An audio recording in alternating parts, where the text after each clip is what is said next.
What's up, everyone? It's Dave, and we're back for our next reading of the New Testament. I'm going to be looking this way because I'm going to be reading off of Bible.com again. So let's take a look at what we're going to be reading today. Of course, we are in the book of 1 Corinthians.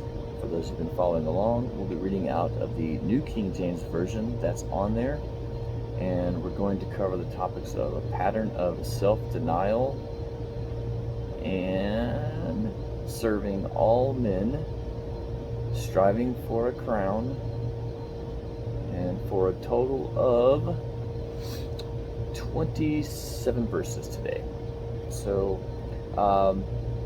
hopefully you guys can hear me again. I apologize for the air conditioning that's running in the background, but it's pretty hot here, so I need it.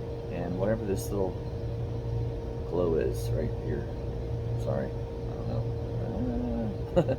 Anyways, all right, let's go ahead and get started. So 1 Corinthians chapter 9. Am I not an apostle? Am I not free? Have I not seen Jesus Christ our Lord? Are you not my work in the Lord?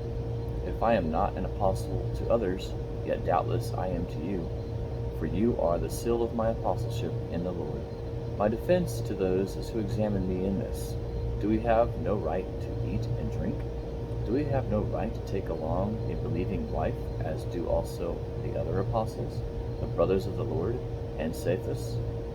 Or is it only Barnabas and I who have no right to refrain from working? Whoever goes to war at his own expense? Who plants a vineyard and does not eat of its own fruit? Or who tends to a flock and does not drink the milk of the flock? Do I say these things as a mere man? Or does not the law say the same also? For it is written in the law of Moses, you shall not muzzle an ox while it treads out in the grain. Is it oxen God is concerned about? Or does he say it altogether for our sakes?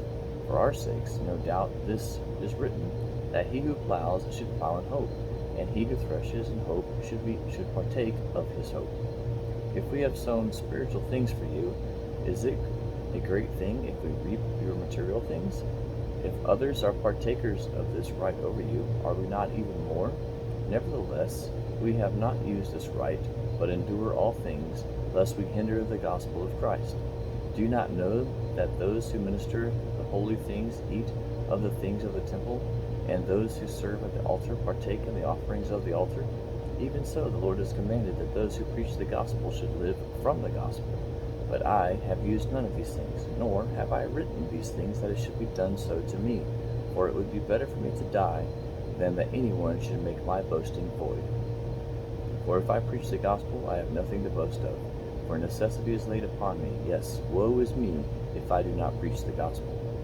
For if I do this willingly, I have a reward. But if against my will, I have been entrusted with this stewardship.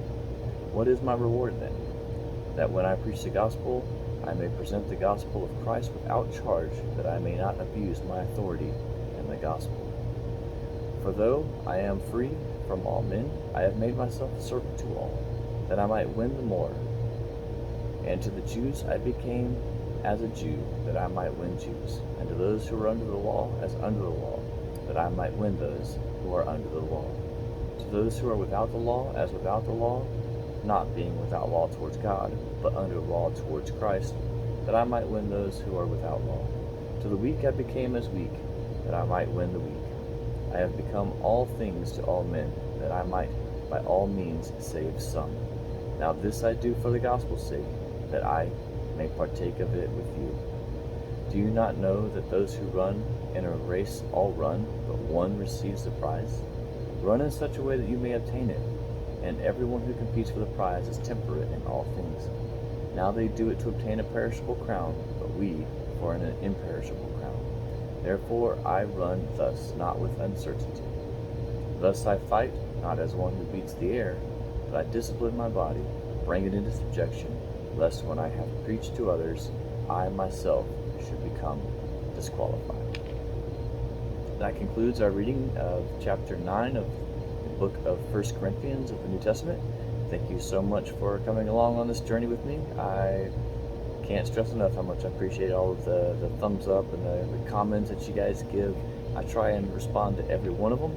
If I miss one, I apologize. It must have snuck through somehow. So, again, thanks so much. I appreciate everything that you guys do for me here, and hope you guys have a great day. God bless.